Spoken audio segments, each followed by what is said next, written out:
Hello, YouTube family. It is Friday, so TGIF to everyone today, and I'm really excited about the guest I'm going to share with you. This is a longtime Geezer Gamer friend of mine who just happens to be a very gifted musician, award-winning composer and performer, and has a lot of history in the music industry. So I'm just really excited to share him with you guys. I've got him backstage already. Throughout the interview, we'll have him share some of his works with us. I think some of you will recognize some of the pieces. I think I told you a couple weeks ago that even if you're not a gamer, I think there are some of these works that are iconic enough that you'll realize you've heard it even if you don't play that game. So without further ado, let me bring up my friend Tom Salta. Yes, hey. We do have an echo, so let me figure out my echo. You can always try headphones. Sometimes that helps. Yeah, audio folks. Let's try that. Here come the headphones.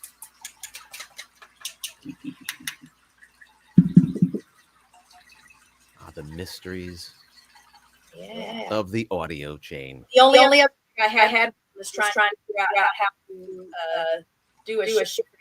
Okay. So, let's see. Jess or Nick, Vicky, somebody. Do you guys hear an echo? We'll wait and see if somebody can tell us if we hear an echo. All right. Hello, Jess. I guess that's you, Jess. I don't know if that's Glenn or Jess.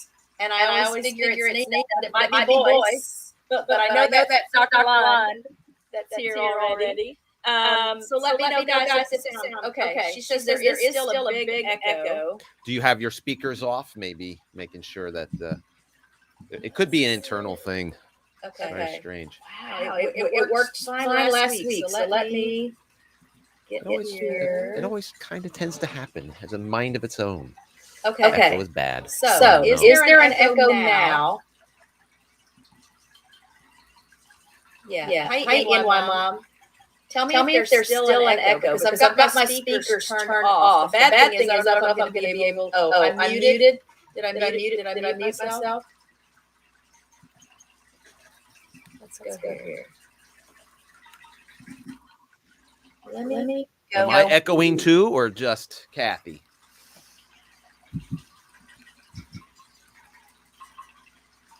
So I see yes. Wow, this is interesting. I'll throw my headphones just in case I'm part of the problem for some reason. And you can see how it goes. Switch my output. Just Kathy. Okay. It seems it's just on your side. I hear the microphones. Good. Very strange. But it is really still echoing. If so, I wonder if it's something with your mic.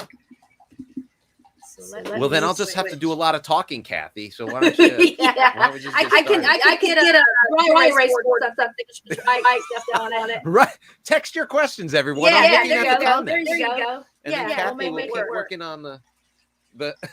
So I was telling him I usually only have an echo when I'm listening or watching another YouTube window somewhere, but I don't have any other windows open.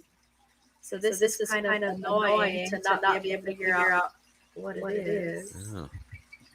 I don't know. Sometimes the old restart thing. Good gravy. Oh yeah. I hate to have to do that. Yeah, let me go out and come back in. I don't know what happens if you're there. It may make me leave. I'll hang around and hi everyone. Okay, yeah. Y'all sit with him for a second. Let's see what happens. It's kind of trippy, isn't it? Okay, hey. Well, it looks like it's just you and I. How are we doing now? Any better? So send me off your questions as we get into this thing. I met Kathy when we started with Geezer Gamers. Good day. Yeah, we started with Geezer Gamers. My goodness. Okay, sounds good over here. All right. Well, then, Kathy's just going to have to stop talking, I guess. So let's try it again. We're back. I hear an echo. Uh-oh. Wow. Okay. So what we'll do, why don't we do this? Why don't you ask me while we talk, then you mute your microphone. Okay. And then, you know, whatever. We'll just take it over. We'll just riff with it. First I want to say thanks for being my guest. I muted myself too soon there. You're welcome. You're welcome. You're welcome. You're welcome. Okay. Right. Yeah, he's playing along now. Again, I want to say hello to people who are here today. So hi, Dogface, Papa's Kitchen. I'm sure I've missed someone, but thank you guys for being here. And this is really going to bug me. I know. You just want to fix it. Oh my goodness. Okay. I just wonder. So I've been in the industry for about 30 years, and so it's going on. And yeah, I've been a gamer since the 70s, like many of y'all, I'm sure, if we're all in the same age bracket. Remember the Apple IIe and going to the arcades and having to put a quarter or 50 cents or $1 in 1983 when Dragon's Lair came out? That was me. I think we're all about the same age as the Stranger Things kids in that show when they were playing Dig Dug in 1984. That was very quiet. Okay, so yeah, and then long story short, after about 15 years in the professional music industry and touring with Bobby Brown, remember him? Married to Whitney Houston. Then I got into record production and throughout the 90s, and then Halo came out in 2001. And lots older than that? You're lots older than that, Dr. Lund? Come on now. All right. Well, in any case, 2001, y'all remember the Xbox and games like Halo and Rainbow Six and Prince of Persia, The Sands of Time. Those were the things that really kind of got me like lit up as far as listening to the music and being like, I could do that. And in 2001, we also remember that like the music industry kind of just started tanking. I know sign language. You can. This is a good time to learn the sign language. So when the music industry started to tank and I was already committed to being a big famous record producer, which didn't happen by 2001, I had to come up with plan B. And plan B was the realization that video game music was the future. Now you can't hear Tom. Oh, you can't hear me? Can anyone else hear me? I've all been pretty good. In 83, 39 years ago. Okay, all right, Papa, you got me. You got me there. I was married 25 years ago. Yeah, so that's when I got the bug to get into games. And then it was a very interesting transition going from traditional music industry, pop music, records, songwriting into video game music. And if you're interested in the 17-minute summary of that, I did a TEDx talk a few years ago. So if you just Google my name, Tom Salta, TEDx, it'll come right up. All right, it's Crafty Ann. You can hear it. That's good. Yeah. All right, cool. So that was the transition, was how to switch and, going out to E3 and figuring out how to start over after credits in the record industry with no one in games really cared about. And, so 10 years later, I was actually working on the Halo Master Chief Collection score, recreating it note for note, which was really thrilling. And that I got a chance to do some original scores in Halo. And I started with Need for Speed Underground 2 and Rally Sport Challenge, some of my music, and Crackdown, Project Gotham. So I had music in all of those games, and then I started doing scores. One of the first big fun scores I remember was Ghost Recon Advanced Warfighter. And that was a lot of fun. Oh, thank you, Dogface. A strong voice. That's just because I'm getting very close to the microphone. Yeah, so that was really thrilling to kind of get into that franchise, and then I did a lot of Tom Clancy games. And goodness gracious, it's been a crazy journey. I mean, doing games from, oh my goodness, I have to look at my PUBG Battlegrounds to Deathloop most recently. Okay. So I can't hear you at all now. Can you hear me? I can hear you great. Am I echoing? Hello, peoples. Am I still echoing, guys? No, I just hear some running water. And can you guys hear Tom? They can hear you. Okay. Good. So they've been able to hear you. So you just I can't have hear me. no output at all. So Vicky, yes, I'm still echoing. Oh man. Couldn't hear you through my headphones. Let me go back here one more time. That's strange. So while Kathy's working on that, feel free to shoot out any questions. Let me try this. Some of it. Can I type in the chat? I don't think I can. Well, anyway, my my website is just my name, tomsalta.com. So in case you go there and you have any questions on like certain titles that you were playing back in the day, or I'll thank you now for managing my podcast for me today. Oh, that's fine. I mean, Oh, so in my mom, you can hear the turtle tank. I can unplug that. I don't think that's. Oh, the turtle tank is very soothing. It's kind of like a Zen thing. I think it's just the echo is the issue. That'll at least make it a little bit quieter on my end. Okay. So again, let me. I'm just gonna bear through. I don't know what to do about that echo. And if you guys can hear Tom, the bad part is since I can't hear Tom, I don't know that when this is rebroadcast, when it becomes video on demand, I don't know if you're going to be able to hear him. Well, if they can hear him, while we're here live. That's probably going to record. Yeah. Ooh, you can't hear me, so.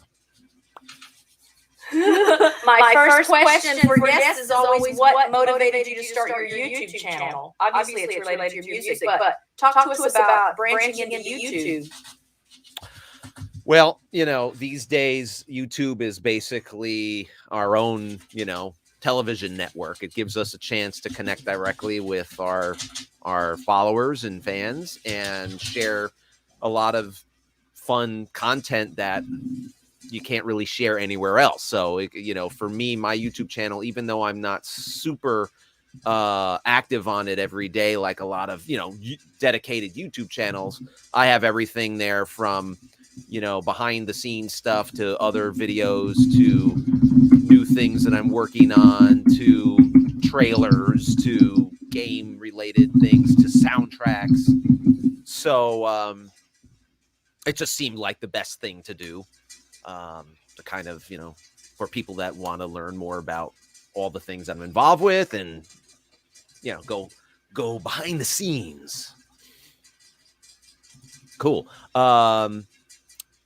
When you make music for a game, do they give you a general theme? Oh, sorry about that. Yeah. What's going on? Change languages. Do they give you the general theme or how you know what you're getting into? Oh, yeah. I mean, think about, these games. They spend millions and millions of dollars and they want to, not on the music, but they want to make sure that everything is on brand, and, artistic directors and audio directors and producers are going to have a very, very clear example of what they want. Usually the bigger the game, the more that's on the line, the more effort they'll generally put into that. So I'm working on an amazingly fun horror game right now called Outlast Trials. And before that, I was working on Deathloop, which is a real fun score. You can hear that on Spotify. It's like a late 60s inspired score. And so I got like a 52-page document that had everything from, concept art to background on the characters to references for music or artists or things. You know, it was a whole kind of ecosystem of stuff that would help me understand the artistic direction of the game. And even after that, about 2 months into the game, I started understanding more and more as I started getting video captures from the game and hearing the voiceover actors, which are phenomenal. If you haven't played Deathloop, just check it out. It is so much fun. I'm still playing it now, and it came out like 2 years ago, but that's because I didn't have a PlayStation. But now it's on Xbox, and if you have a Xbox subscription, it's free. So awesome game. Love it. Cool. Next question, if you can hear me.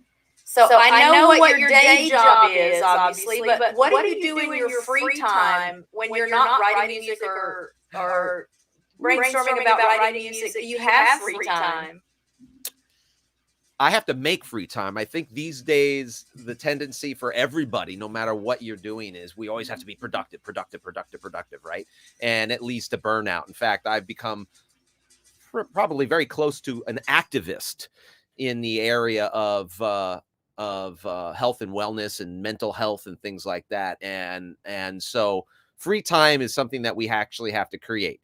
But I'm not going to go on a soapbox about that. I think the question really is, okay, what are some of the other things? One, yeah, I love playing games, but you know, I have a family and kids and a wife, and I'm married. And so, you know, I try to make a lot of time, you know, dedicate time to spend with my family and friends and socialize, because us composers here, we have this bad habit of being locked in a room by ourselves for hours and hours and hours and hours on end. We are pandemic proof, however. It wasn't really a big change for me to get into COVID, you know, having to just stay inside.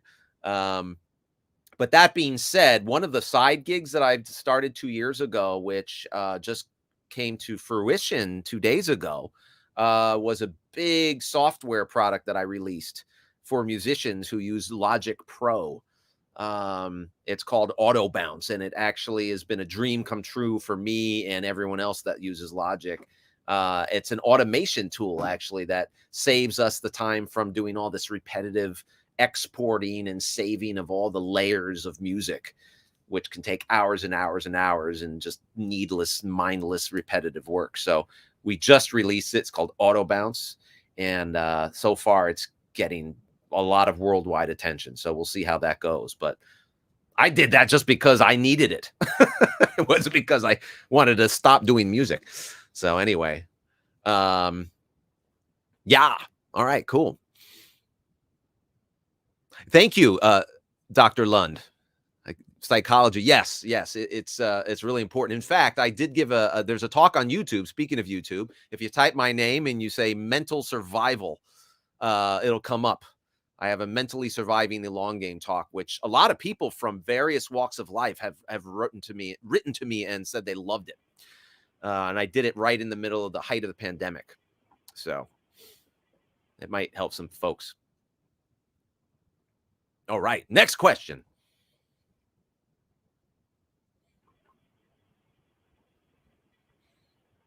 Put it in the comments, or so tell us where you are geographically. I'll give you the coordinates. Latitude. No. I am near New York. I'm just north of New York City. So I'm in Lower Connecticut. We're still considered the tri-state area. So yeah, I'm just under an hour north of New York City, in a little town called Norwalk, Connecticut, near Stamford and Greenwich. And while I'm still playing with the sound, you want to play us some more of a tune or two? Oh, sure. I mean, I can play you tunes all day. Depends what you're all interested in hearing. You know, we can, I can play you one of the most popular things on Spotify, which is the main theme to PUBG.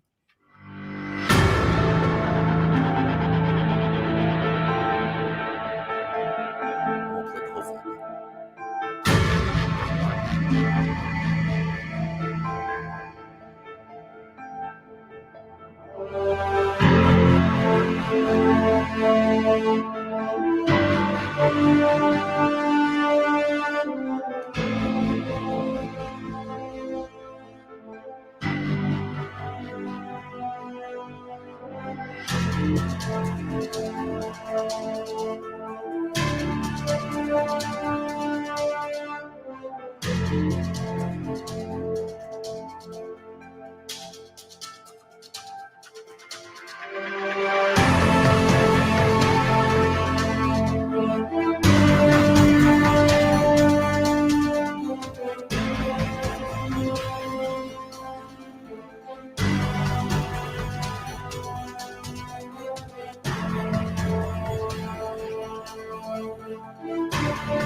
All right, cool.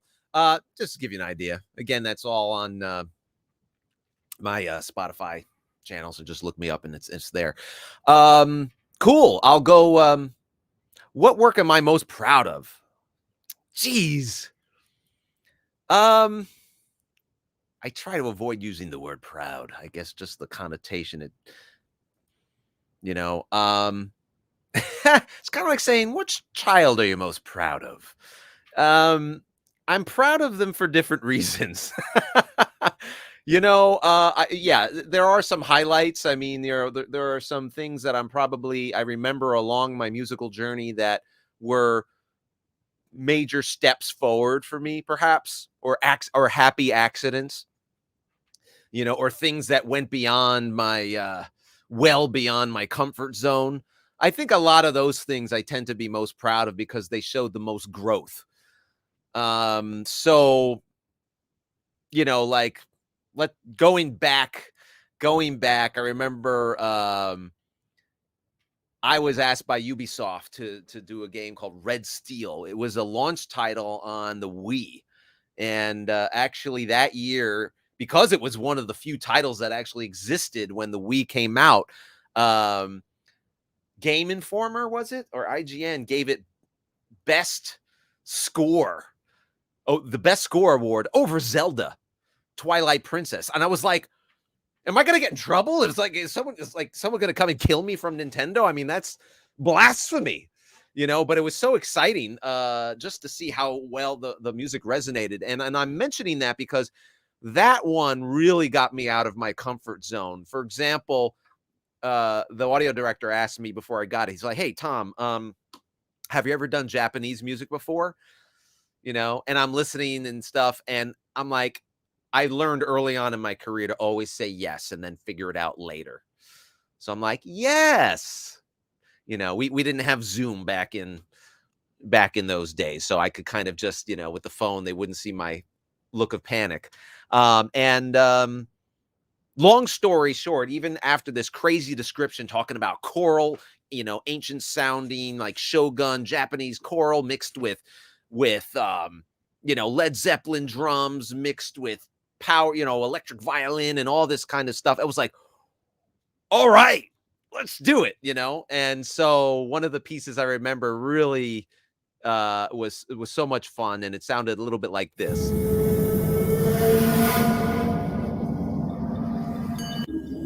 Here it comes.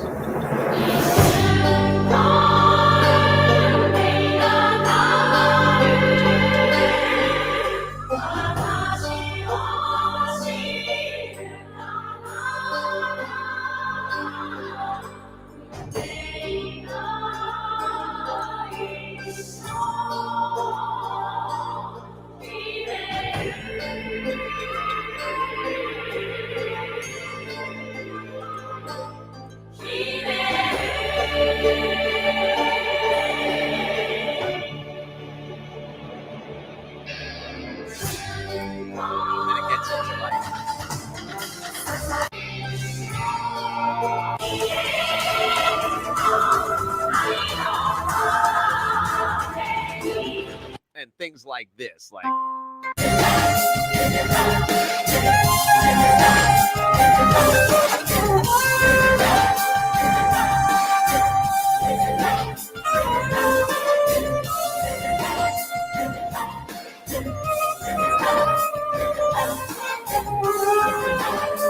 So I mean, the score goes all over the place. I mean, it has like killer circus music. It's got sci-fi. It's got hip hop. It's just got everything in it. So that one, I really, at the time, that was a huge leap forward for me. That goes back to 2000 and I don't know, 5, 6, something like that.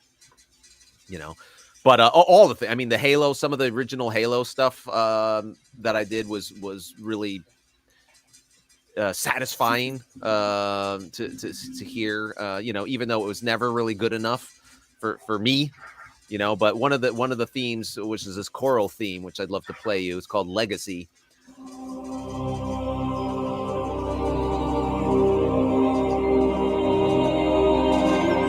So let me stop listening over here and ask you. Oh, you see this question here about traditional music industry folks going into the gaming industry? Did you already address that while I was fiddling with things?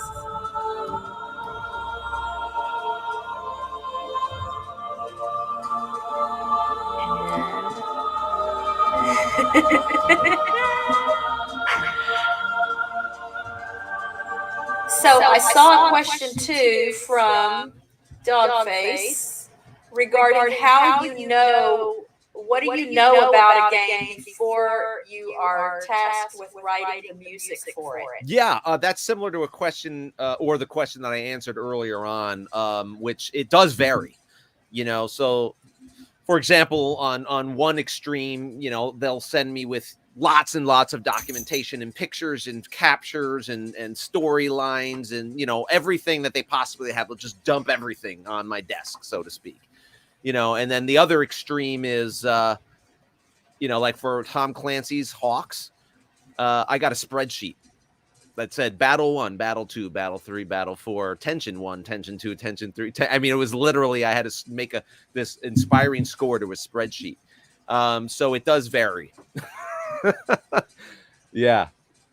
Cool. There was the other question that was up there, which is how many traditional music folks, and I don't mean like, how y'all doing out there, ding-a-ding-a-ding. I mean like, you know, music industry folks went into video game or go into film in general, film scoring. I'll start with the video game. Not many. Not many. I would say, you know, my career path can probably be compared a little bit more to the likes of a Danny Elfman, who, like, for example, started as the lead singer to Oingo Boingo, happened to be friends with Tim Burton, was asked to score this movie called Pee-wee's Big Adventure. And then that led to him, you know, on a lifelong partnership with Tim Burton, doing everything from Edward Scissorhands to the original Batmans to, you know, most of the Tim Burton films to, you know, all of that stuff. So that's something. But even the likes of Johnny Williams. Many of you know him by John Williams, the composer of the Star Wars trilogy, the Indiana Jones trilogy, Superman, E.T. Star Wars. Yeah, I said I started with Star Wars. I mean, some of the greatest scores, contemporary scores of all time. My favorite as a kid, you know. And do most people know that? I mean, he started as a jazz guy. He was playing with Henry Mancini. So he came from traditional. In fact, here's a trivia question for you. Which goofy, well, that kind of gives it away. What television show theme from the 60s did Johnny Williams score? I.e., the composer of Star Wars and Raiders and E.T. I'll give you 10 seconds.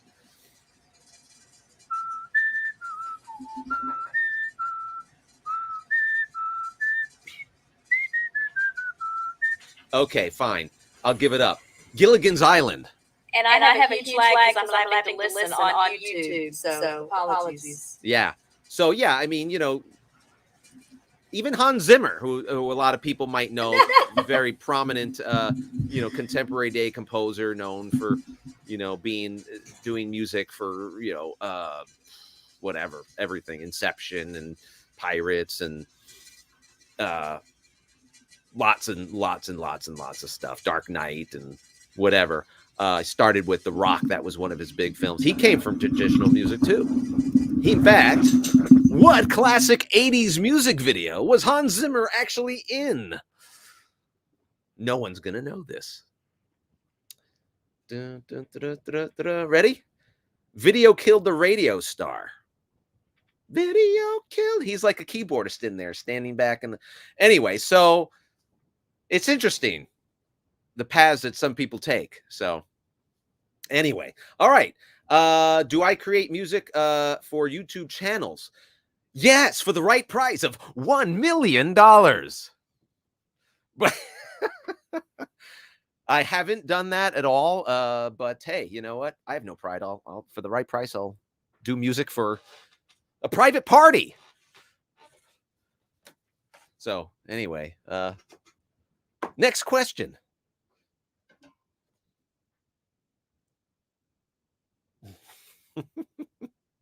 Exactly, Seth. That's what I'm talking about.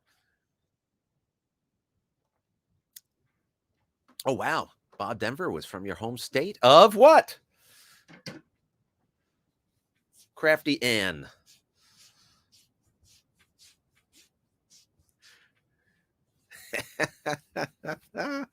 Yep. 2 YouTube channels coming up. We'll do a bulk discount. We'll do $1.5 million for you. Okay. Can you hear me now? Yeah, I can hear you. Great. Echo and all.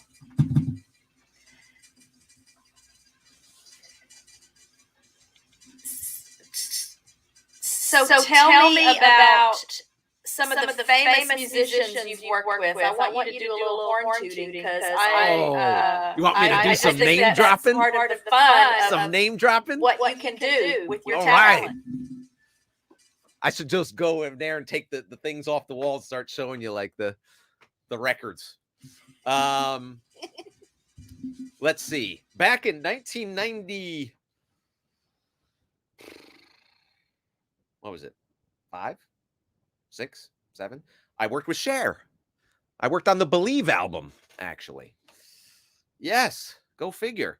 I did remixes for Peter Gabriel. I did a remix for Whitney Houston on her greatest hits. My favorite song, How Will I Know? Great movie, by the way. If you haven't seen I Want to Dance with Somebody, incredible. Pretty true to life, too.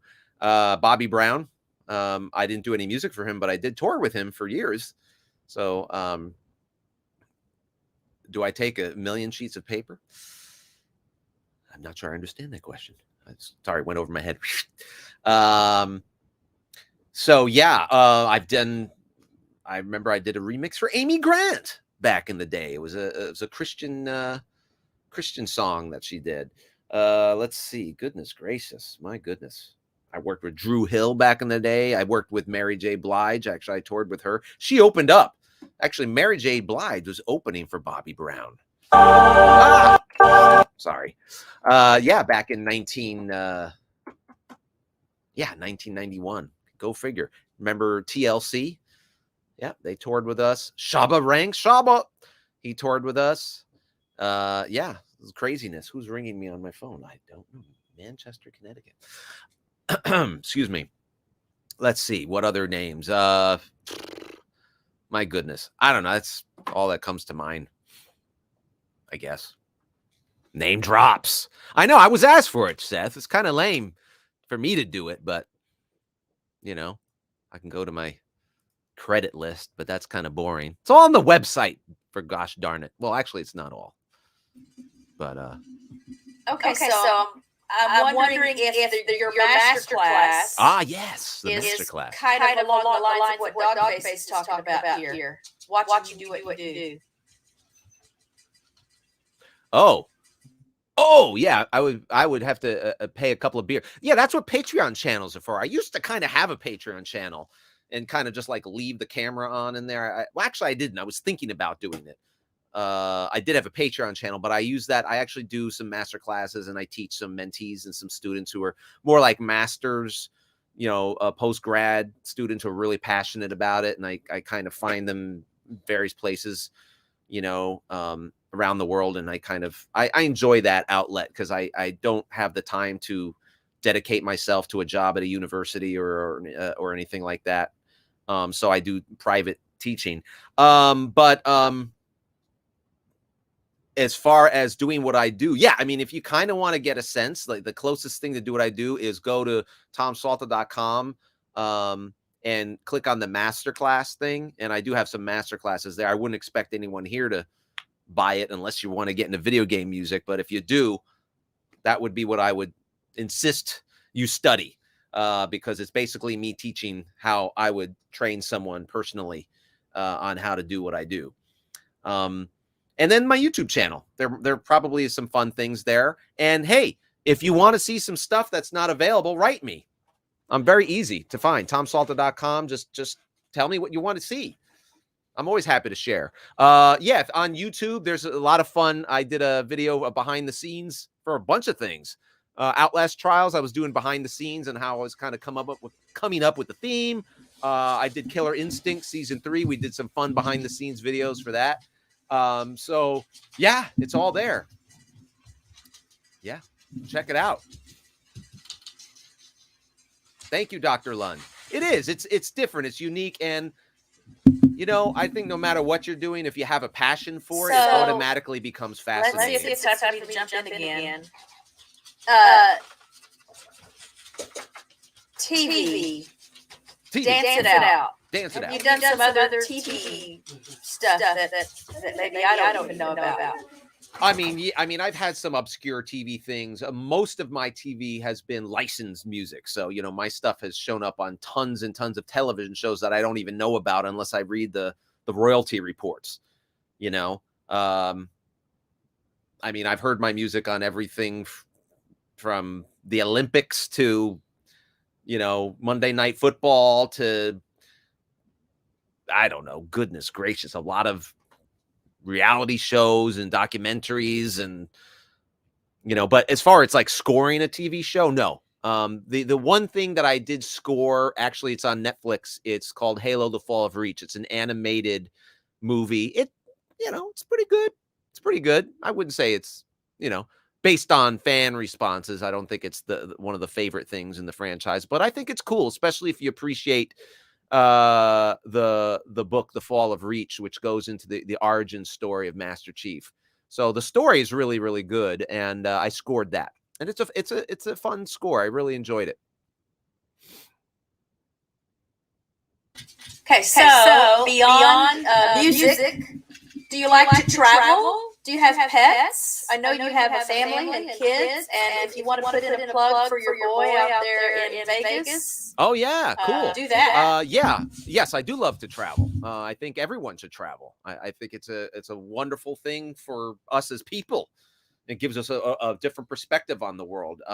So travel is fantastic. I think it's hard to even put a price on it. We've gone to, you know, besides my experience getting a chance to travel in my 20s with tours, I did all of Southeast Asia and Australia and places I've never even heard of. You know, I got a Hard Rock jacket from Kuala Lumpur in 1993. I had no idea what that even existed, you know?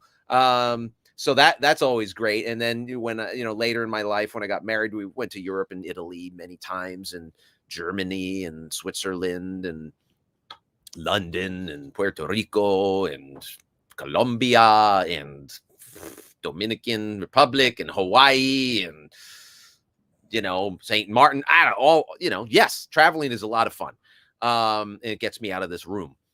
So as far as I know, there was another one, and then I'm happy to plug my son TJ. But where's the favorite place you visited? Oh gosh, I hate this favorite stuff, man, because they're all, geez.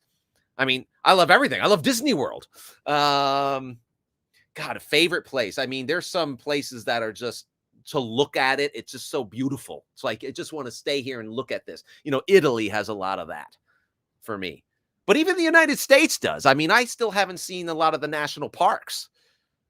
I mean, it's like you look there, you're like, this is in this country? You know, I love all kinds of differences. I love rainforests. You know, the rainforest in El Yunque in Puerto Rico is incredible. Could stay there just all day. Hawaii is gorgeous. Oh my God. Expensive, but it's amazing. So yeah, that would probably be one of my favorite vacation spots. You know, if you just want to just be there and just like, paradise, you know.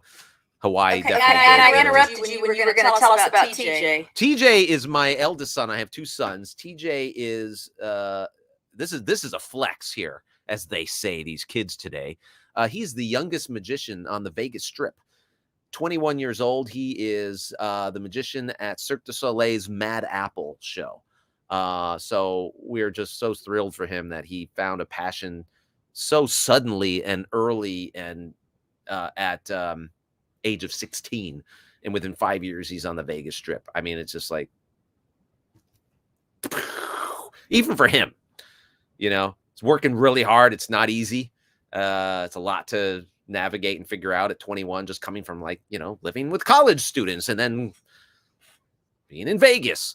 I kind of wish I was 21 in Vegas, single, but you know, it's fun, right? Crazy. So yeah, he's out there. Check it out, Mad Apple. And the secret is, when you go to the Mad Apple show, walk in the glass doors and look to the right. You'll see some red couches. Just kind of try to hang out there. You might get pulled into the secret room. All right, cool. All right. Other questions?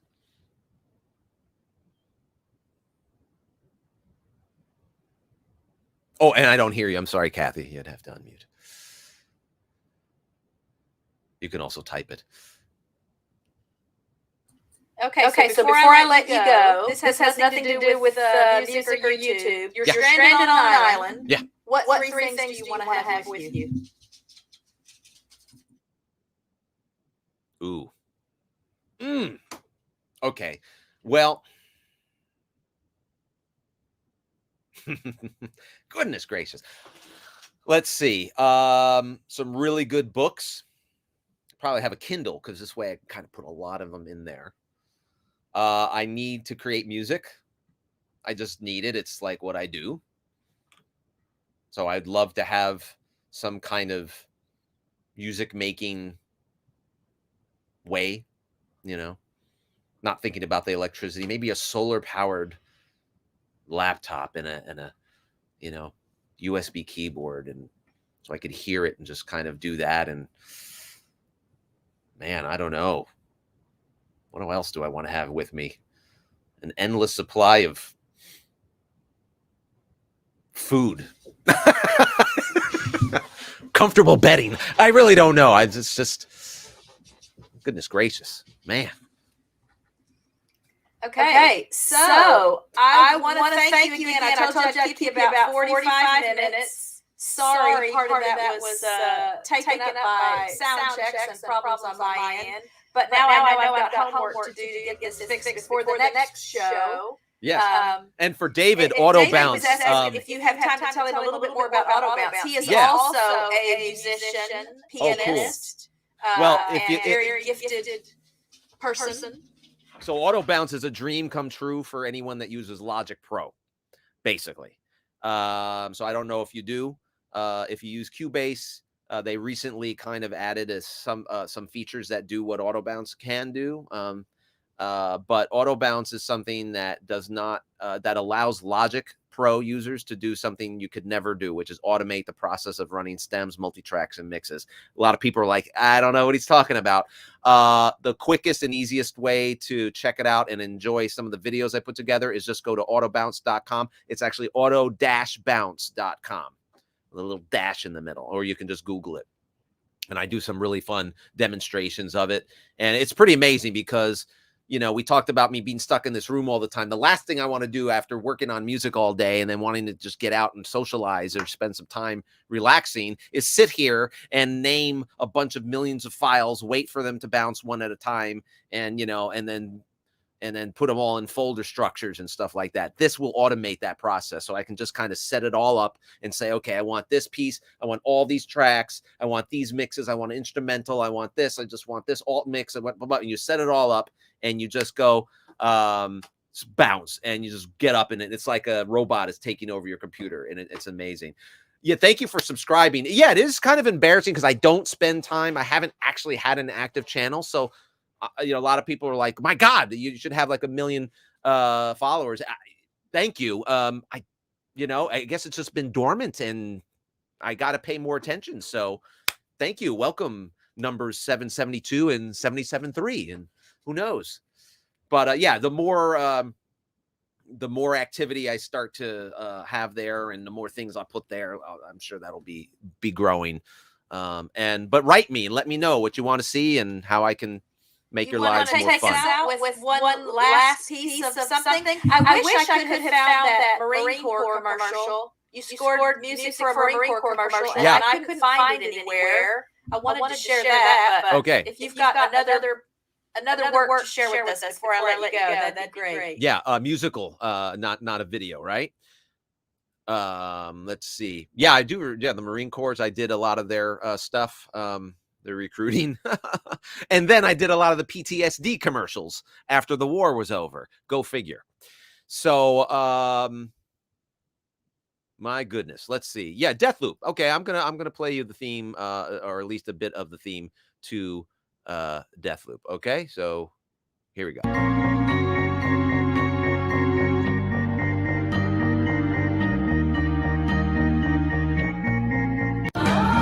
Hold on. Sorry. Wait. Here it comes. Let me just do it on Spotify. Yeah, that's what was going on.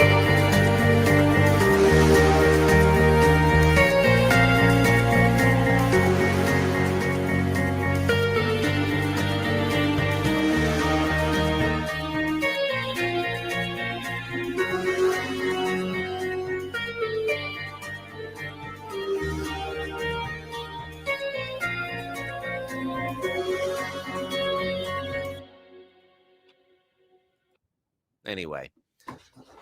So thank you for being on the show. Thank you for putting up with whatever this is that's happening with my computer. I'm going to be obsessed now with trying to figure it out.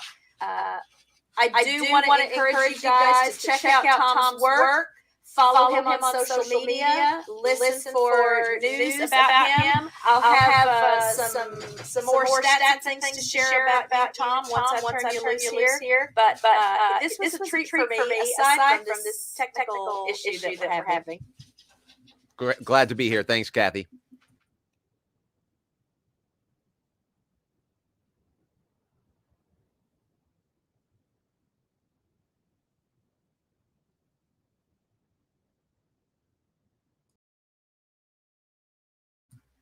Okay, I'm going to try and fumble my way through some stats and things. Is there still an echo? Because I don't hear an echo now. I hear a very...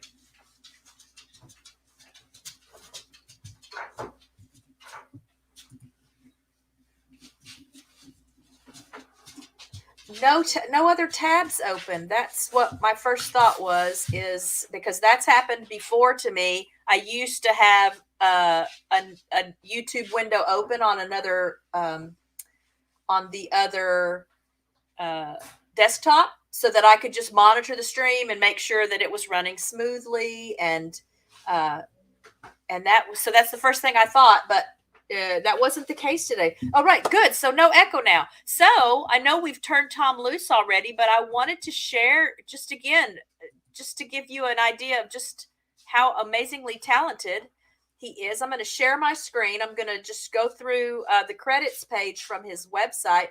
And again, thank you to all of you two for tolerating that echo. That was really, really frustrating for me. So I hope it wasn't too bad for you guys. Let me share my screen, and then we'll go over our stats. Oops. Right here. I think that's it. All right. Sharing my screen. Again, just to give you guys an idea of how much Tom has accomplished in his career. Now, he's been doing what he does for a long time. I know he made reference to even back in the 90s, early 90s, probably late 80s. I'm sure it started before then. But here's some of the credits just from his website. I don't know how often this gets updated, And again, I met him because he is also a geezer gamer.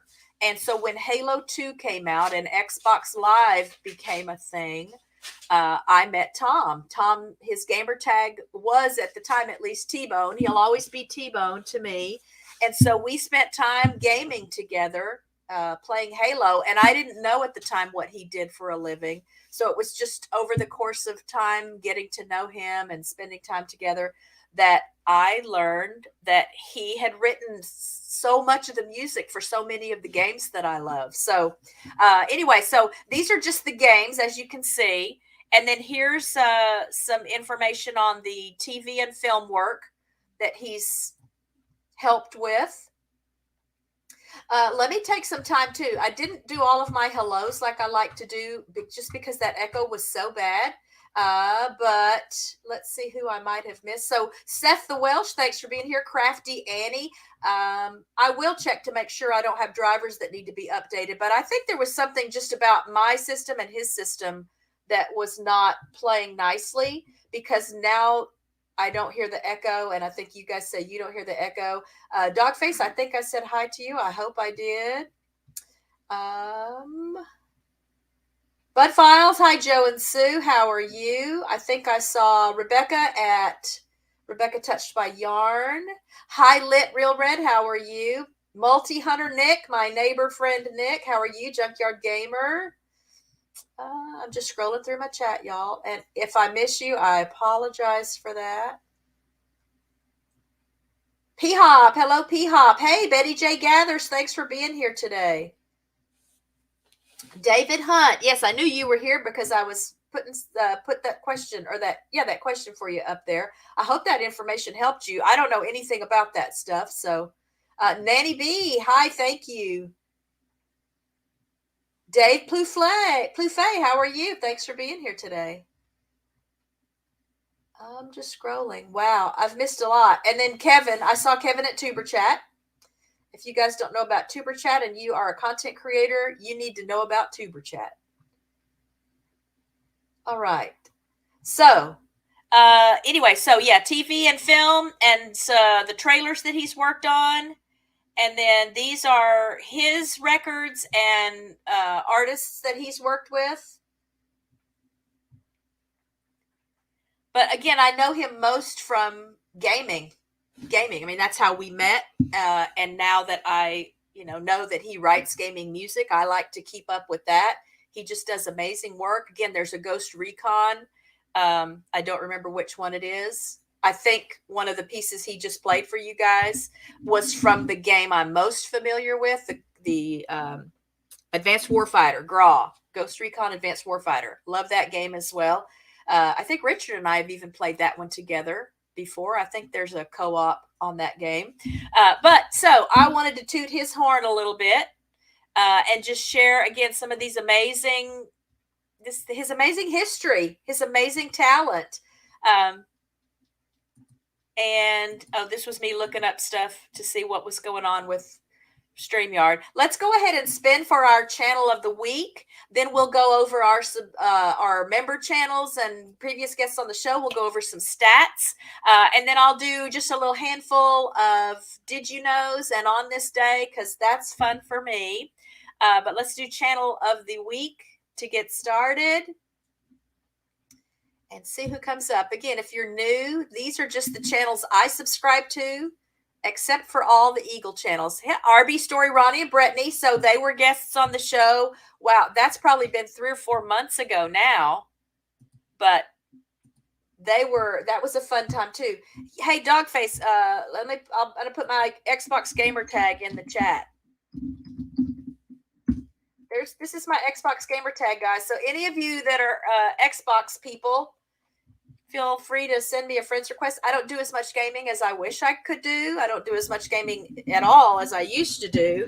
It can be very therapeutic. And because I played with geezer gamers for so long, I was able to spare myself some of the unpleasantness of rude people and unruly kids whose parents obviously weren't keeping up with what they were doing in their rooms, and just being disrespectful and lots of I don't mind smack talk. I mean, I'm a gamer, but some of these kids just, wow, if that had been my kid, there would not be a gaming system in the house anymore. So hit me up on Xbox.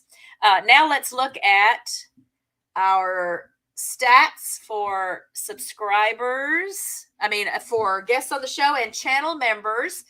Runneth Over Garden and Life, Nina and Boyce. One or both of them were in the chat earlier, but I don't know if they are still here now. They're at 808 subscribers right now. Ordered Steps has gained a subscriber. She's at 197 subscribers. My friend Akashi Chris at Mindforked is at 315 subscribers. My friend Byron, Texas neighbor of ours, is at 1,790 something subscribers. These stats, I always just run these numbers like an hour or two before the stream starts. So these are pretty current. My friend Joe Hupp in Australia is at 286 subscribers. Nick Multi-Hunter, who was in the chat, is at 615 subscribers today. My friend Weave in the UK is at 3,100 plus subscribers still now. My friend Tiffany at Mudda Mascara Homestead is at 416. I like to use the opportunities when I see little slides in the subscriber counts because she's not posted anything on the channel in like 2 or 3 weeks. And it's just such a common occurrence that when there's not new content regularly enough, some people go away. So if you're a content creator, just keep that in mind. And it can be as simple as just throwing up a little 15-second short here and there just to keep, new content available for people that visit the channel and subscribers so that you don't lose any ground. My other Texas friends, Our New Land, Devin and Ryan, are at 857 subscribers today. Jesse and Lisa at Lazy Days Ahead with Jesse and Lisa are at 1,280 something subscribers today. They are currently in New Orleans. There's a little bit of a mini meetup going on there. Scott from Rambling with the Brooms, he and his wife made their way down to New Orleans because they're going to take a cruise, and that's where they leave from. That cruise leaves from New Orleans. So Jesse and Lisa, who are down near the Houston area, decided to just make that little drive over to New Orleans and do a little mini get together. I think Danny Days Ahead is there as well. And I'm sure we'll get some videos of that. I know they did a live stream yesterday evening. I wasn't where I could watch it, so I'll have to watch and check that out. And let's see, then my friend Ginger at Not For Nothing Homestead is at 516 subscribers. This is really odd for me too, y'all, that I have the headphones on. I'm going to take them off now and see if I can hear, because I couldn't hear through the computer while Tom was on. And so that's kind of bugging me to have to hear through my headphones. So I feel better now. I hope you guys can still hear. I hope everything is working right now. So Ginger's at 516 subscribers. My friend Robin at What the Flock is at 391, holding steady at 391. My friend Lee in the UK is at 690 subscribers. That's First Floor Audio, another very, very talented musician. My friend Katie at Mayfield Ranch is at 603 subscribers. My friend Rich at Rich New Design is at 304. And again, you see that little slide, how he's losing a subscriber or two here and there over the course of the last few weeks. There's not been any new content there for several months. I know he made an announcement that he was dealing with some hardware issues. So I think he is just still not, he doesn't have the equipment he needs to be able to live stream. That was the primary focus of his channel, that he did live streams. And again, you just see that little slip with subscribers. So just keep that in mind. Again, if you're a YouTuber or you want to be a YouTuber and you want to just make sure you keep everything running well so that everybody enjoys it and you can be a successful channel, just kind of file that away in the back of your mind, that it's just really important to have consistent content. Texas neighbors Jeff and Lorena at Back to Country Homestead are at 531 subscribers today. There's Ronnie and Brittany, RB Story. They're our channel of the week, and they are at 544 subscribers today. My friend Ashley at CNC Farm has hit 1,000 subscribers. I see her in the chat. So congratulations to Ashley at CNC Farm. I just have been excited every week when we do our stats to watch how beautifully your channel is growing. Again, great example. If you want some enjoyable content, if you want to learn some things, and if you want to get a good idea of just how to be on camera, how to connect with people in your videos, go and check Ashley out. But we've been waiting for this day. I knew it was coming soon, and I'm so excited to be able to share that you have hit 1,000 subscribers. My friend John at Home Bartending with John is at 239 subscribers. My friend Vicky at Psychology Noir with Dr. Lund is at 769. To me, this is another really exciting success story, y'all. I think I met her first at Dino's channel, The Late Late Horror Show. The very next day after I saw her for the first time at Dino's channel, I saw her at Peter's Lawyer You Know channel, and I had her as a guest on the show. I love the kind of content she creates. Again, it's great companion content for what we do at Peter's channel, because it has to do with criminal cases and criminals and the psychology and psychiatric health of people involved in the cases. So fascinating stuff. She's sharing a lot of her insight and knowledge, and I'm loving seeing this channel grow like it's been growing. So you guys check that out as well. My friend Adam Sky from across the pond is at 147 subscribers today. My friend Dino at the Late Late Horror Show is at 97,700 something subscribers today. We are really, really waiting for that 100,000 subscribers. I'm still on my go to bed early kind of regimen, so I'm not spending quite as much time there in the evenings. I will often start my evening out listening for a little while, and then I go into what I call listening mode, which means I'm in bed and I have two phones. So one phone is just for streaming audiobooks and live streams and the old radio shows at Dino's channel. And so often I just might pop in long enough to say hello, but then I go into listening mode because the overnight stream starts at 9 p.m. my time. And I just don't want to, I'm not at a point yet where I want to take any chances on being so much of a night owl that I don't give my body opportunities to get through this season when there's so many bugs and things going around after seeing how terribly sick Richard was. So, you may not see me there very often, but I do want you guys to go and check it out and help us help him reach 100,000 subscribers. My friend Dawn Ray B is at 398 subscribers today. My friend Jen at Good Times Homestead with Jen and Steve is at 685 subscribers today. My friend Nancy at Our Treasured Home is at 800 subscribers today. Fat Ninja DM, the late Fat Ninja DM, is at 465 subscribers today. Obviously, there's not new content going up because he passed away. But this is just still an example of how when there's not consistent new content going up, you eventually start slipping. You start losing some ground and losing some subscribers. So, what I don't know is how many people that were subscribed maybe don't even realize that he is not with us anymore, which is really sad for me to think of. But I'm going to keep him on my spreadsheet. I'm going to honor his memory by just reminding all of you of what a wonderful man he was, what an honest and open and caring person he was. And his channel was always just a safe place to go and hang out and enjoy the friendships that he had with the people that were on his panels when he did his live streams. And he's a gamer also. And so that's part of the focus of the channel. And so it was kind of a connection that I had with him as well. So I still encourage you to check him out. My friend David at Safe and Sound Texas Audio Excursion is at 1,800 subscribers. He had really hoped to hit 2,000 by the end of the year. He's really close. There's a lot of fun stuff there. If you are interested in music, if you have a history of, being involved with, even just as a listener, album collections, or if you had favorite artists from back when you were kids, he covers a lot of really interesting things and talks about making decisions on audio equipment, things like that. Just a lot that you can benefit from by visiting his channel. And obviously, we'd love to help him get to that 2,000 subscriber mark. My friend Peter at Lawyer You Know is at 186,000 subscribers today.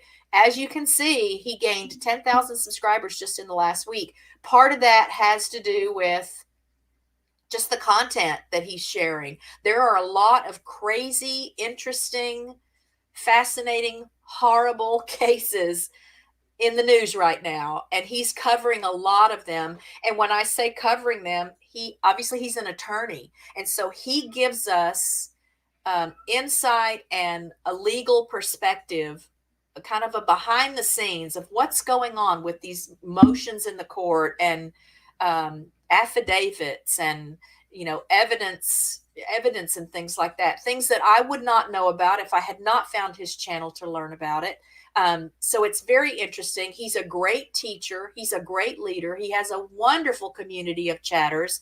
There used to be a day I was kind of known for being able to greet everyone. I know what it means to me when I go in a chat and someone greets me. So I like to do that when I'm in other people's chats. But back in the day, there might have been 600 people in a chat. And I say in a chat, 600 people watching, maybe even 1,000 people watching if it was a really big thing, but not that many in the chat. There are always more people lurking, or not more, but there are always people lurking along with who you see in a chat. And so it was easy for me. I would just kind of go down the list, and as people came in the room, I would greet them. Well, now he just yesterday, the stream I watched, he did 3 live streams, I think, yesterday. I was only able to catch one of them.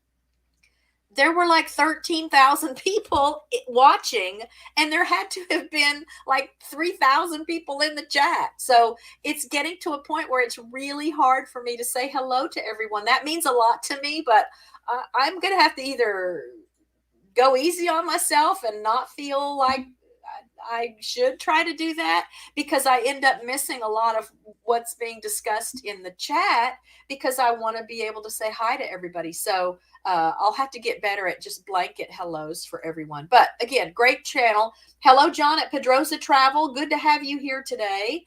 Yeah. Oh, let me put that little thing up there. Yeah. So that's part of what's kind of neat about YouTube, is that you kind of live on through it. I'm sure there are other YouTubers that aren't with us anymore for various reasons. And I think it's kind of neat to consider that you leave a little bit of yourself behind to share with people still, even when you're not around to do it anymore. So that's just something nice to keep in mind. And thank you for being here, Dogface. Thank you. I always appreciate you stopping by. So now back to my little list again. So Peter, check out Peter Tragos at Lawyer You Know. My friend Steven at Papa's Kitchen, another Texas neighbor of ours, is at 276 subscribers today. My friend Ralph at Webb's Web has gained a subscriber. He's at 135 subscribers today. My friend Amanda at Bare Bones Living is holding on to her 607 subscribers. Hey, Katie at Mayfield Ranch, thanks for being here today. And I know she's not in the chat, but I was so excited because I won some stickers when I participated in that December collaboration. And once all of the videos were done, Angela did a live stream, and she gave away prizes that had been donated by a lot of the people who participated in the collaboration. And I won some stickers, and Ashley has a really cool sticker. I should have brought it over here. It's a holographic sticker. I love it. So I'm kind of now getting an itch to start collecting stickers from all of y'all. So if you got stickers, I'd love to have your stickers. So Bare Bones Living, she's at 607 subscribers still today. My friend Danielle at Danny Days Ahead is at 729 subscribers today. John at Pedrosa Travel, who is in the chat now, is at 675 subscribers today. Loving seeing that growth. Angela at the Inquisitive Farm Wife, that's who I was just talking about, that did the December collaboration. Check that out if you haven't checked it out yet. I did participate in that, so watch that video when you watch that playlist. She is at 1,020 something subscribers today. My friend David Hunt, who blessed us with a little music on the Christmas stream, late in the year is at 491 subscribers today. My friend Millionaire Paul, who was the guest on the show last week, is at 146 subscribers today. And then today, Tom Salta was at 769 before the stream started. Just go and show him some love. Check out those videos. Again, if you are musically inclined and you do want to kind of see behind the scenes, he has a lot of videos on the channel even that are showing you him at work. So he's got his software there and you can see him creating and laying down the different tracks, and his masterclass goes through the how-tos for creating music. So it's an interesting, channel, even if you're not a musician. And then again, check him out on Spotify or Amazon Music. His website, I think you can listen to some of his music there. He does music, again, that's not game music as well, but the focus these last probably 10 or 12 years has been gaming music. So check him out. My friend Beth at Southern Mama is scheduled to be the guest next week on the show. She's at 47 subscribers now. So obviously our goal is going to be to share her around with each other and give her some motivation to spend time at her channel and create more videos for us. She's got some sweet shorts at the channel. She has a German Shepherd dog, so that was a great connection for us. I know her from Peter's Lawyer channel, and we text each other frequently. She's been a great friend to me, and I think you guys will enjoy her. So we're planning to meet with her next Friday. Her son Logan may also jump on for a little while. He has a channel here on YouTube as well. So hopefully we'll get a chance to talk about that when we see her next week. And then next week, I don't have any guests scheduled. So I'm planning to do a 2022 year-end review stream, share with you some of the, highlights and lowlights, lots of good that happened in 2022, but, at least one really sad thing that happened for our family. And I'll share that with you guys next week. We'll still go over some channel stats. As always, if you are interested in being on the show, and I really encourage you to be on the show. I know Paul at Millionaire Paul shared with me that he was very surprised that in spite of being really, really nervous before the show started, he had a good time, and then he wasn't nervous during the show. And I just think this is such a fun way to connect with people. We connect with each other here in the chat, but especially if you have a YouTube channel and you want to just get comfortable being on screen. Hang on, I got to get a drink. I'll tell you about this concoction here in just a second. If you want to get comfortable being on screen, if you want to just share information about your channel and, who you are, because you want to be successful on YouTube. I'm not going to say this is going to make a huge difference for you, except that I do think it gives a lot of content creators an opportunity to gain confidence and learn how to enjoy being on camera. So would love to have any of you, and it doesn't matter. I used to focus just on channels that had less than 500 subscribers. Now that's not even as big a milestone because YouTube opened up the community tab to channels even smaller than that. And then obviously I've had some really big channels on the show, but it has more to do with me just wanting to share quality people and quality content with you so that together we can support them and motivate them to keep grinding away, and so that we can all enjoy the journey here and maybe have a little bit of success along the way.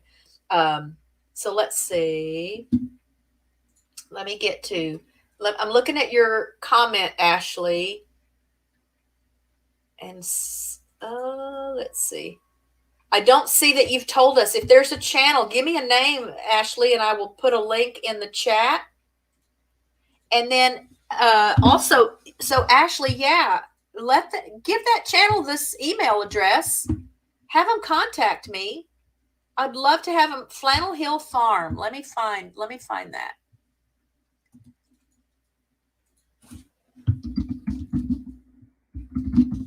find Flannel Hill Farm. Hopefully there aren't too many of them. This is a small channel.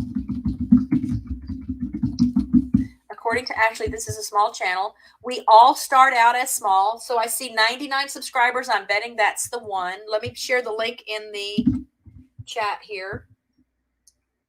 And let's go show this person how it works. You get the name out there. You have a little group of followers that share you with the people when they have opportunities in a chat. That's the whole purpose of my chat. Hey, John at Home Bartending with John. And let's go and show this person some love. And again, Ashley, I would love to have her on the show.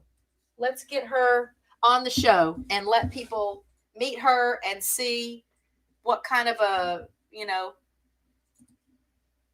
journey we can help her with. I just subscribed as well, so I'll be sure and watch some videos. Y'all remember that too. Always, if you're going to subscribe to help someone grow, do it the YouTube way so that they don't take the subscribers away. So we can all go and subscribe to Flannel Hill Farm and then go and pick a couple of videos to watch. Be sure and leave a comment. Be sure and like the videos. Then YouTube knows it's legit, that you meant to go and be a subscriber and support that channel. All right, let's get back to some more. Okay, so see, she's growing already just because someone took time to share that channel name in the chat. That's what my streams are about, y'all. I find joy in that. I find joy in knowing that I might have been a part of helping someone else on their YouTube journey here, because that's part of what people did for me back when. So let me get back to, I do want to add that Ronnie and Brittany to my spreadsheet, as they were the channel of the week today. All right, so that's done. So I can close that page. Anyway, so next year we'll do a year in review. You guys can see the kind of things that happened here at Rich Cat Ranch that may not have been, maybe they weren't shared on YouTube. I think I probably did at least have a video or two up that covered all of that. But I had thought I might do a video for it, but I don't have a lot of videos to share that aren't videos that were already on the channel. And I didn't want to just do like a slideshow video. So I thought we'll just talk about it on the show next week. But let's do some Did You Knows. I hope you guys like the Did You Knows, because these are interesting to me. Oops, I lost my place here. Okay, here we go. Did you know there's a 3,400-year-old song? So since today's show was kind of musical, I thought this might be fun to share. Hurrian Hymn Number 6 is considered one of Earth's earliest melodies, dating back to the 14th century. It was inscribed in cuneiform on clay tablets, which were excavated by archaeologists from the ancient city of Ugarit, which is now known as Syria. You can actually listen to the tune performed on lyre by composer Michael Levy. I'm going to pull that up because I did listen to it. We'll just listen to a little bit of it. Share my screen.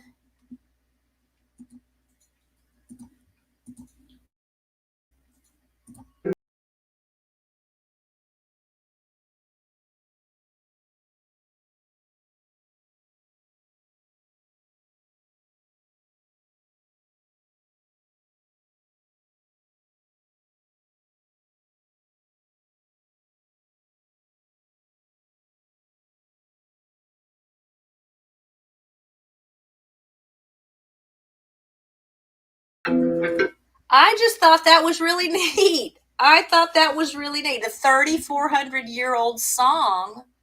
What I don't know is when they say they found it inscribed on clay tablets, I don't know at what point the, music staff. So when you look at music, you've got the lines and the treble clef or the bass clef and then the little notes on it in various places. And so when you're a musician, those notes obviously correspond to keys on a piano or strings on a guitar. And I'm thinking, so when did that system of music, when did that happen? because I would think that's a relatively modern thing in the grand scheme of things. But I just wonder, how did they translate what they saw on these clay tablets so that this person could play it on the lyre? Which, how appropriate is that? Because that, to me, is like the most ancient of instruments. Anyway, so back to some more did you knows. Did you know it's illegal to own just one guinea pig in Switzerland? Guinea pigs are highly social critters that prefer the company of other guinea pigs. I'll just throw this in here too. Most animals do better. They're healthier. They live longer. They're happier if they have a companion animal. Now, sometimes that can be two different species. I think it's best if they can have a companion, a sibling, so to speak, of their own species. There are animals that do great when they have like a human family, and that's kind of their pack or their herd or whatever. But I still think they do best if they can have. So just, that's my 2 cents on that. But in Switzerland, obviously, they really take that to heart. So it's illegal to own just one of these adorable pets in Switzerland. Also, if one of your guinea pigs passes away and you're not ready to commit to another, the Swiss government will also allow you to rent a guinea pig as a companion to your remaining pet. Did you know? Who knew that? Tell me, raise your hand if you knew that already. Did you know a penguin, Penguin, a penguin achieved knighthood? A penguin living in the Edinburgh Zoo was granted knighthood in 2008. The penguin, named Nils Olav III, is the mascot of the King of Norway's Guard, making it a special figure for the country's military. And the knighting ceremony was an opportunity to celebrate the relations between Norway and Scotland. Did you know? Did you know the Statue of Liberty wears a size 879 shoe? Did you know that? It's no wonder that Lady Liberty in New York Harbor is a massive monument. The copper statue alone is 151 feet and 1 inch tall. However, if she needed a new pair of sandals, it would take size 879 shoes to cover her ginormous feet. Wow, someone had some time on their hands, right, to do those calculations? One more did you know, and then we'll do some on this day in history. Did you know the original Back to the Future time machine was a fridge? The DeLorean was not always the way Marty McFly was supposed to travel to the past in the Back to the Future movie franchise. In fact, in early drafts of the script, the time machine was attached to a refrigerator and driven to the Nevada desert into a testing site for the atomic bomb, where it was strapped into the back of a truck and driven into the atomic explosion in order to harness its true power. Did you know? We got any Back to the Future buffs here that might have known that little tidbit of information that we'll never use again anywhere? Let's see. Today in history, in the year 250, on this day in the year 250, Saint Fabian ended his reign as the Catholic Pope. This says he reigned from 236 to 250, to 250. And then also kind of Pope related. What? I guess that's Pope related. On this day in 1045, Giovanni di Sabina elected Pope Sylvester III. Okay, right. So I think they change their names when they become a pope. I don't think the pope, the name they have as a pope, is the given name that when they were born. That's not their given names. So there's another pope related thing. Let's go a little bit more current. On this day in 1513, Christian II succeeded Johann I as Danish and Norwegian king. I would not have known that there was a shared Danish and Norwegian king position available. On this day in 1576, the Mexican city of León is founded by order of Viceroy Don Martin Enriquez de Almanza. Maybe John knew that. Maybe John at Pedrosa Travel knew that, because he gives us lots of history. When you guys visit his channel and watch his videos, he gives us lots of the history behind the city, behind the structures, behind the food dishes. So it's not just that you're on vacation there. It's a great educational opportunity as well. Let's see. On this day in 1785, Samuel Ellis advertised to sell Oyster Island, the current day Ellis Island. There were no takers.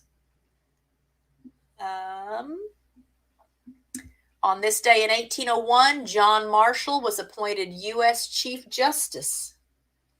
I always feel very illiterate in history when I read these things, y'all. The more current stuff, obviously it rings a bell, but a lot of that stuff is brand new to me. Let's see. John is responding. Yes, he's my relative. His name is Harold Bluetooth, and he was like my 15th great-grandfather. See, John knows his stuff, y'all, especially related to Mexico. He's close enough to Mexico. He spends a lot of time there. Here's another thing. His initials are what Bluetooth symbol is. Oh, my goodness. Did you know? Thanks. Look at that. John is helping me with the did you knows today. On this day in 1807, Napoleon convened the Great Sanhedrin, a Jewish high court in Paris, which gave legal sanction to the principles expressed by the Assembly of Notables. That was a lot of words there, and I don't even quite understand what I read, but it had something to do with Napoleon, and I've heard of him. But did you know that? Hey, Schultze, how are you? Let's see. On this day in 1841, China ceded Hong Kong to the British during the First Opium War.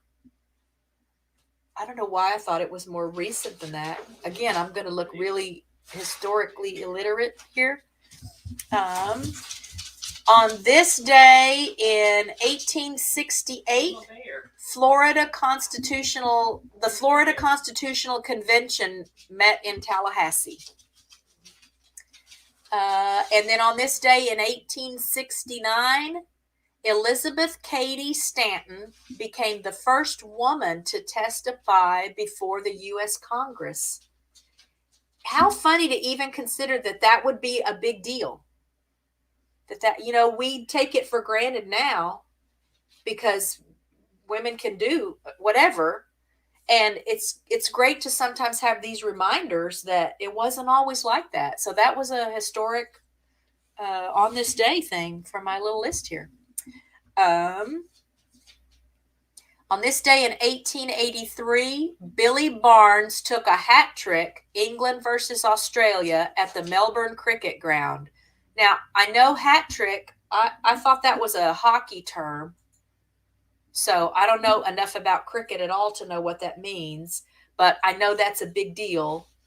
I know hat tricks in sports are a big deal. So Billy Barnes, kudos to Billy Barnes. On this day in 1887, the U.S. Senate approved the naval base lease of Pearl Harbor. On this day in 1910, this is a hockey-related one, I guess. On this day in 1910, Stanley Cup, Days Arena, Ottawa, Ontario. Ottawa Senators outclass Edmonton Hockey Club 13-7 for a 2-0 sweep of the Challenge Series. Yeah, I had to do with hockey, but it doesn't mean I know what the words mean that I'm saying. So if you got some hockey knowledge in the chat to share with me, I guess it just means that the Ottawa Senators beat the Edmonton Hockey Club for the Stanley Cup back in 1910. That's my interpretation of that. On this day in 1921, the Republic of Turkey was declared out of remnants of the Ottoman Empire. I kind of always just thought Turkey was always its own thing. I guess not. On this day in 1922, Arthur Honegger's ballet skating rink premiered at the Théâtre des Champs-Élysées in Paris, France. Raise your hand in the chat if you know about the Champs-Élysées. That's a very famous Paris landmark. On this day in 1929, the first feature talking motion picture taken outdoors was in Old Arizona. I don't know if that means they filmed it then or it appeared in the theater then, but the first feature talking motion picture taken outdoors was that movie in Old Arizona. On this day in 1930, so the following year, the first radio broadcast of Lone Ranger occurred on WXYZ Detroit. On this day in 1936, Edward VIII succeeded British King George V. If I'm right, though, maybe I won't look too terribly illiterate here. This is the King Edward that abdicated the throne to marry Wallis Simpson, right? Somebody in the chat, some history buff in the chat, help me out. Schultze knows a lot of history. Isn't this the King Edward that abdicated the throne so he could marry his true love? And I can't remember. I think she was divorced maybe. And there was a thing in British royalty at the time that you couldn't be king if you married somebody that was divorced or if you divorced. On this day in 1937, the first U.S. presidential inauguration day was held. It had previously been held on March the 4th. So the January 20th began on this day in 1937. On this day in 1939, LPGA title holders championship women's golf, Augusta, I don't know what CC is. What is CC? Augusta CC. Patty Berg wins third straight title by 2 strokes ahead of Dorothy Kirby. I don't know those names.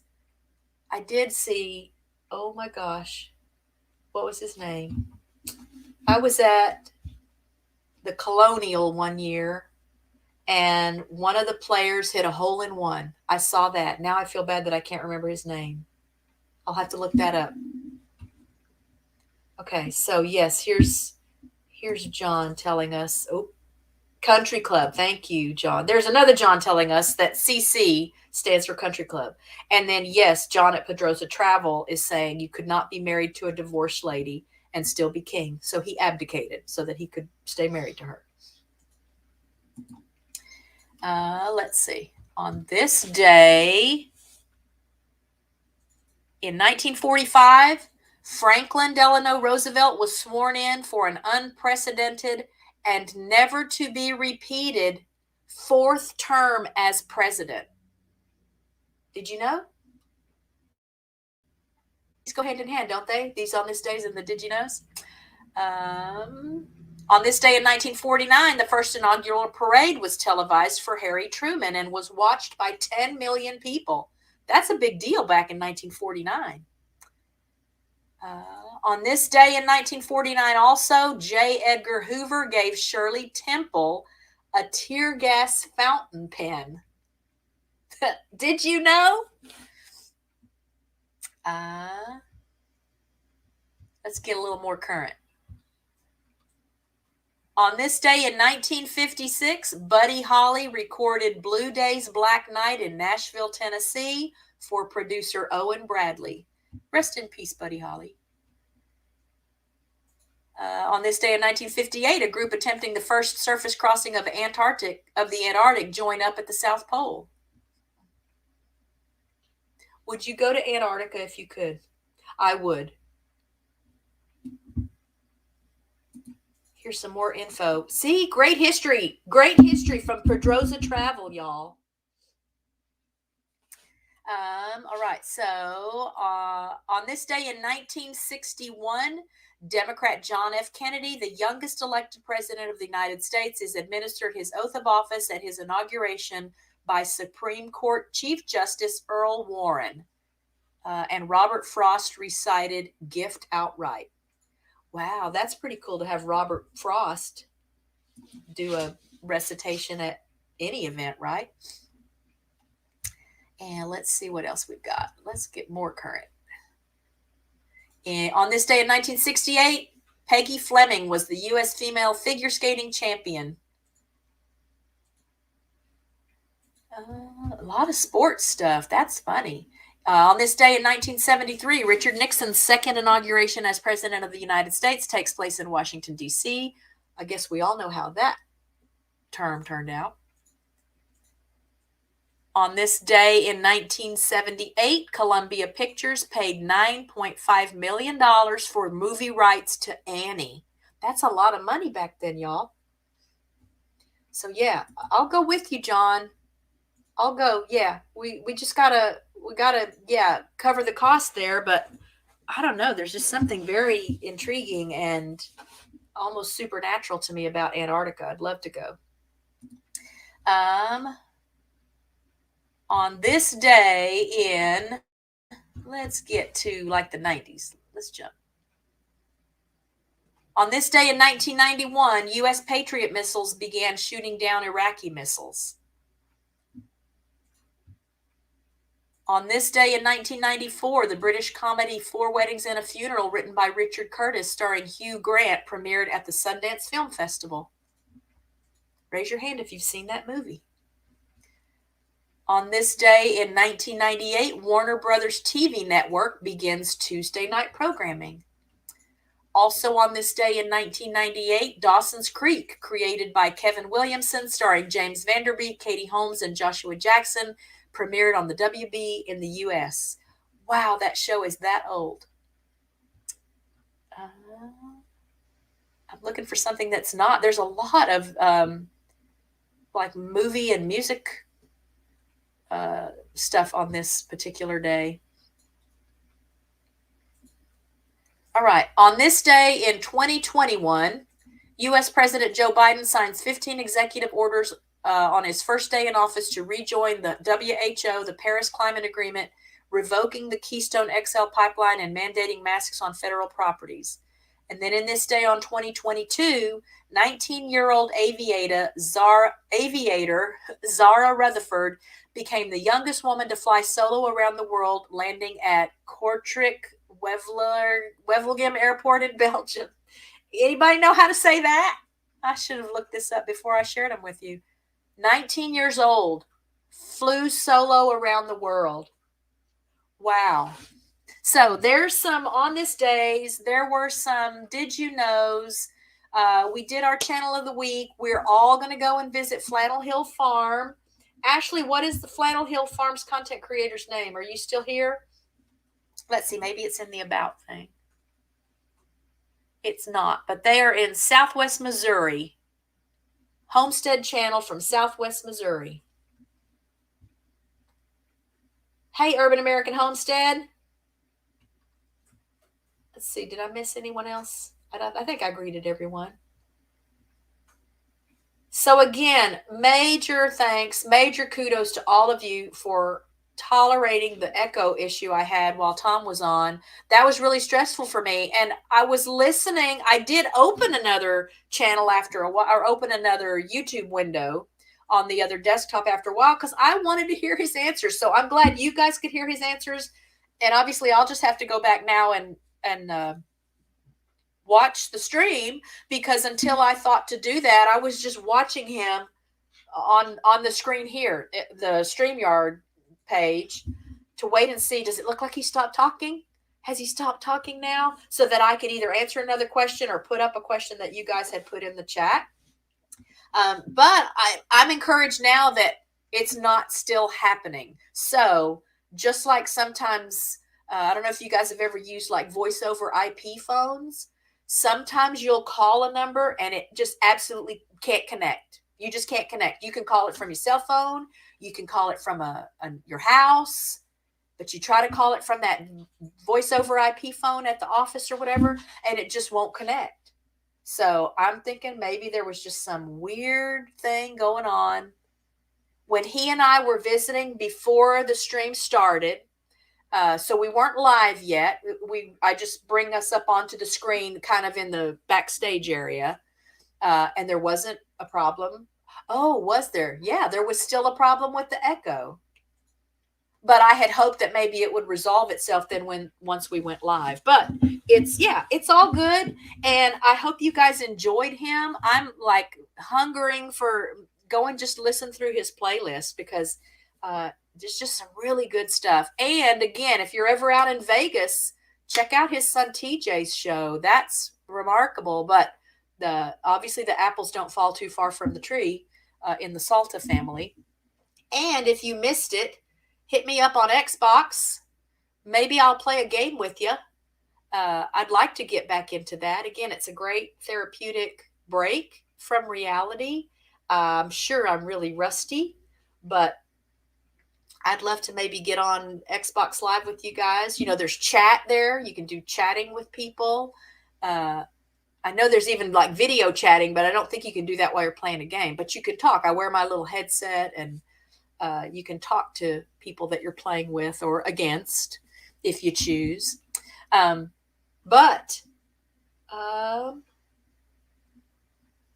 Okay, so as always, I'm encouraged that you guys were here for the live stream today. I'm encouraged still by the wonderful comments and messages we're getting from a lot of people who know that our 2022 ended kind of rough and 2023 started kind of rough. Everything's good for now. Oh, I was going to tell you about my concoction. I don't remember if I told you guys about this last week or not, but I watched the motivational doc. I think that's the name of the channel here on YouTube. I don't know if I'm subscribed yet, but I watch videos. He has more kind of an alternative medicine approach to a lot of things. And I always want to at least explore options in that area before I start putting pills and pharmaceutical stuff into my body. So this is kind of an allergy time of year. Who am I kidding? It's like always allergy time of the year. I have contacts, for example, that I rarely wear because my allergies are so bad and my eyes are so sensitive because of that I'm just miserable after, like 20 minutes in my contacts. So that's why I've just had to get comfortable with glasses all the time. But this is hot water with honey, raw unfiltered honey, olive oil, cinnamon, and fresh lemon juice. I also put a little bit of cayenne pepper in it because cayenne pepper is a great analgesic. And us old folks, like I got arthritis problems and my back bothers me a lot. And And it just helps with this like post-nasal drip I constantly have, again, because I have so many problems with allergies. It really does help cut through that. And so in lieu of taking cough medicine or using cough lozenges, I just try to keep this around to drink it. And it helps. Now, as soon as I stop drinking it, all that stuff starts building up again. But it does work and makes me a lot more comfortable and just spares me the potential side effects. And, who knows what's really in some of that medicine that we take. So if I haven't subscribed to that channel yet, I may subscribe to that, and that channel will go on the wheel, and maybe it'll come up as a channel of the week at some point. Let's see. Yeah. So I think the honey over time, I think, John, I'm hoping that honey will also help alleviate some of the problems with the allergies. I still, as much as I'm more of a savory snack person than a sweet snack person, I know I still eat too much sugar. Part of that is because there's just sugar in virtually everything you buy. You read the packages, there's sugar in it. And I think sugar contributes to a lot of the inflammation that causes all this buildup that I get. And so it's just this vicious cycle of stuff that happens. So if I can cut that out and stay on a nice little concoction like this, I should find myself suffering less with this whatever this post-nasal drip thing is that's like always going on for me. I think that's all I wanted to share with you guys today. I just feel kind of out of sorts because of all the problems I had with the audio. And so I'm just trying to now catch up and get back on track. But again, so thank you to everyone. If you haven't checked out, I did put up, I know many of you may have seen the pictures I shared from the Big Bear Valley Eagle Nest. I shared them from my phone. And when you share posts to your community tab from the phone, they're just temporary posts. They're only up for 24 hours. I haven't figured out a way to cancel that and make them stay up. I mean, it wasn't like an important post, but I had a couple of pictures of Jackie in the nest covered with snow. And so I did a video on that. I did a time-lapse video from earlier this week of Jackie incubating her eggs. She laid her first egg on the 11th of January, her second one on the 14th. So we'll be watching for eaglets mid-February, but I've got a time lapse. I think it's pretty neat of just her, the snow coming down and her eventually being completely covered with the snow. I mean, she gets up every now and then because they have to roll the eggs periodically. And so she, would fluff herself up out of the snow and then just hunker back down into the nest. But I look at these eagle nests, y'all, and I'm reminded of what dedication looks like and what loyalty looks like and what hard work looks like and perseverance. And I've watched this poor eagle in the snow. Of course, she's not a poor eagle. They have great insulation. She's not cold. The eggs are not cold as long as mom or dad are on them. And I thought, yeah, next time I'm having a bad day, I'm just going to remember that. If I think whatever I'm having to work on here is hard, I'm going to have to watch that and remind myself that, it could be worse. So check that video out. Check out that little live stream channel and watch with me while we wait for the little eaglets to come. Harriet and M15's little eaglets are doing great.